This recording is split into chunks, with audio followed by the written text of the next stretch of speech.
Hello friends, welcome to the channel debug the dreams. आज हम देखने वाले कि क्या क्या सिंक्रोनाइजेशन में क्लासिकल प्रॉब्लम्स होते हैं। जैसे कि वन होता है कि बाउंडेड बफर प्रॉब्लम, उसको अदर टर्म्स में ऐसा भी बोला जाता है कंज्यूमर प्रोड्यूसर प्रॉब्लम। तो ये प्रॉब्लम क्या होता है कि बाउंडेड बफर क्यों बोला जाता है? क्योंकि वो उसका बफर का साइज़ फिक्स होता है। ठीक है, तो चलो मैं आपको एग्जांपल देता हूँ कि ये प्रॉब्लम एग्जैक्टली है क्या। ठीक है, समझो हमारा एक बफर है ऐसा, इसमें अलग अलग स्लॉट्स हैं। ठीक है,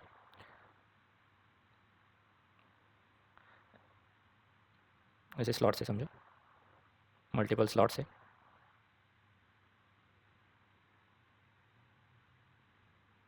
ठीक है, तो यहाँ पे इधर से हमारा प्रोड्यूसर आ रहा है जो डेटा प्रोड्यूस कर रहा है, और यहाँ से डेटा कंज्यूम हो रहा है, समझो।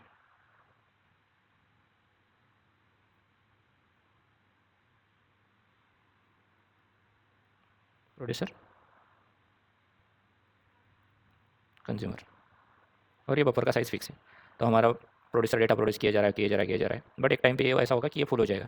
तो उस टाइम पे उसको प्रोड्यूस नहीं करना है। तो ये एक प्रॉब्लम सॉल्व करनी है हमको कि जब भी बफर फुल हो जाता है तो प्रोड्यूसर ने स्टॉप करना है प्रोड्यूसिंग। ठीक है, और कंज्यूमर क्या करेगा? कंज्यूमर ये बफर में जब भी डेटा है तो वो कंज्यूम करते जाएगा, कंज्यूम करते जाएगा, और एक समय ऐसा आएगा कि वो बफर एम्प्टी रहेगा। तो वो समय पे कंज्यूमर ने उसको कंज्यूम करना स्टॉप करना है।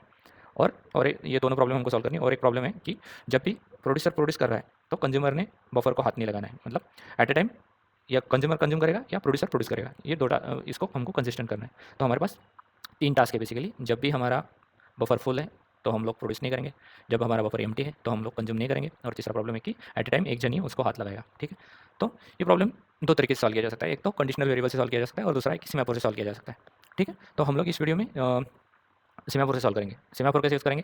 जब भी अभी इनिशियल स्टेट में हमारा क्या है, बफर एम्प्टी रहेगा, तो एम्प्टी स्लॉट्स हमारे 10 को इनिशियलाइज़ कर देंगे। तो हम लोग एक एम्प्टी सीमाफोर लेंगे जो 10 के साइज़ का आएगा, 10 काउंटर आएगा उसका, वहाँ से हम उसको रिड्यूस करते जाएंगे। और फुल नाम का एक सीमाफोर लेंगे, उसको हम क्या बोलते हैं, जीरो को इनिशियलाइज़ करेंगे, क्योंकि अभी फुल कुछ भी नहीं है हमारे बफर में, तो उसको जीरो को इनिशियलाइज़ करके उसको इंक्रीमेंट करते जाएंगे। ठीक है, तो ये रहा हमारा बेसिक फ्लो। और कंसिस्टेंसी के लिए हम लोग म्यूटेक्स यूज़ करेंगे। हम लोग बाइनरी सीमा पर भी यूज़ कर सकते हैं, बट यहाँ पे हम लोग स्ट्रेट फॉरवर्ड म्यूटेक्स यूज़ करेंगे, जो क्रिटिकल सेक्शन में आइदर कंज्यूमर कॉल करेगा या प्रोड्यूसर कॉल करेगा, दोनों एट ए टाइम नहीं आ सकते। तो चलो कोड में देखते हैं इसको कैसे करेंगे। आई होप आप लोगों को समझ में आएगा कि हमारा प्रॉब्लम स्टेटमेंट क्या है। हमारा प्रॉब्लम 2 नामों से जाना जाता है, और ये बहुत इंपॉर्टेंट प्रॉब्लम है। बहुत सारे इंटरव्यू में पूछा जाता है कि कंज्यूमर प्रोड्यूसर प्रॉब्लम इंप्लीमेंट करके दिखाओ। तो चलो हम लोग उसको कोड में इंप्लीमेंट करते हैं बाय यूजिंग pthread लाइब्रेरी। ठीक है,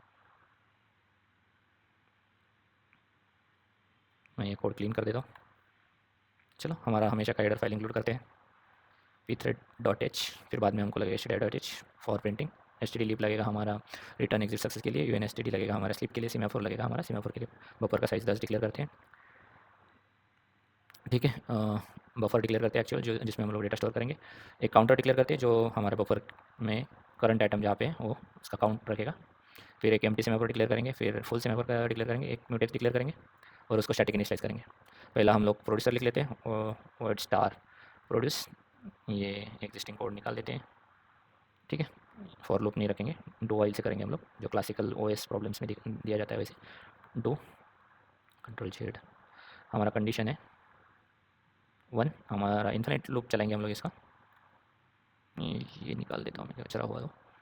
ठीक है, क्या करना है हमारा? पहले हमें डेटा आइटम लेते हैं। हम क्या करेंगे, 100 के अंदर के नंबर रैंडमली जनरेट करके प्रोड्यूस करेंगे। ठीक है, ये हमें 100 के अंदर का एक नंबर दे देगा। फिर हम लोग क्या करेंगे, हमारा एम टी अभी 10 को इनिशलाइज़ करने वाले हैं हम लोग, तो उसको एम टी को डिक्रीमेंट करेंगे बाय यूजिंग सेम वेट। जो अगर तुम लोगों को सीमापुर के बारे में या सीमापुर के एपीएस के बारे में पता नहीं है, तो मेरा एक लास्ट वीडियो है सीमापुर पे, वो फॉलो करो। उसमें मैंने डिटेल में एक्सप्लेनेशन दिया है सीमापुर के बारे में और ऑल द सीमापुर फंक्शंस जो भी हम यूज़ कर सकते हैं। अब हमने सेम वेट में एम टी को डिक्रीमेंट किया है with help of sem wait. फिर हम लोग क्रिटिकल सेक्शन को लॉक करेंगे with help of mutex. Buffer में हम लोग आइटम डालेंगे, काउंटर प्लस करेंगे, प्रिंट नहीं करेंगे अभी। फिर पी थ्रेड अनलॉक करेंगे ताकि बाकी के लोग इसको कंज्यूम कर सकें। पी थ्रेड म्यूटेक्स अनलॉक, फिर हमारा सेम पोस्ट, हमने अभी डेटा ऐड किया है तो फुल को इंक्रीमेंट करेंगे with help of same post. ठीक है, सिमिलर थिंग हम लोगों को क्या करना है, और हम लोग कुछ काम कर रहे हैं वो सिमुलेट करने के लिए 1 सेकंड का स्लिप डाल देते हैं। ठीक है, चलो सिमिलर हमें कंज्यूमर का कोड लिखना है। कंज्यूमर में सिर्फ हम जो कंज्यूम कर रहे डेटा उसको हम लोग प्रिंट करेंगे। ठीक है, 1 सेकंड का स्लिप डालेंगे, जो फुल है उसको हमको डिक्रीमेंट करना है क्योंकि हम कुछ कंज्यूम कर रहे हैं एक एलिमेंट वहाँ से। फिर लॉक करेंगे क्रिटिकल सेक्शन को, और यहाँ पे एक कंडीशन डालेंगे, अगर हमारा काउंट 0 से नीचे है तो हम लोग कंज्यूम नहीं करेंगे।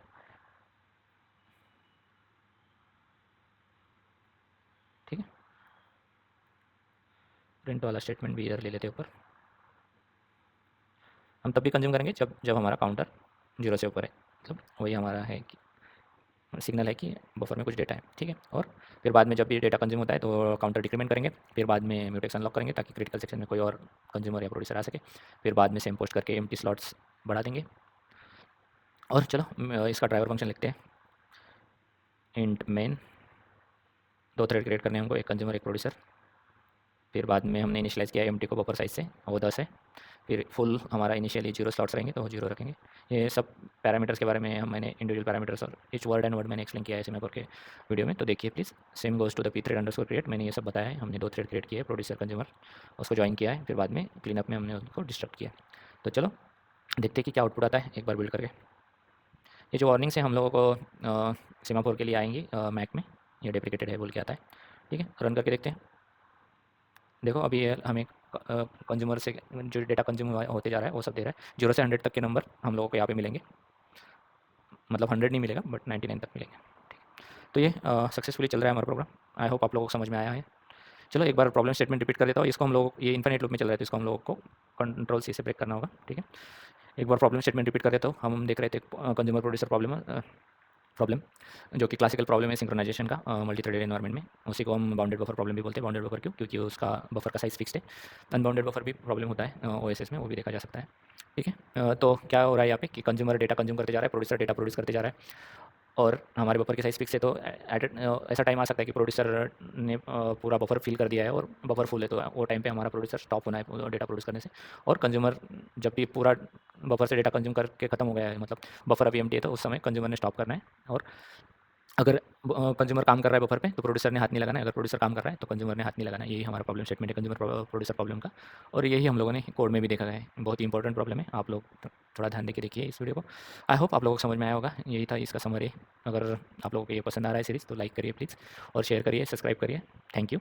और अगर आप लोगों को कुछ क्वेश्चन है तो कमेंट करिए।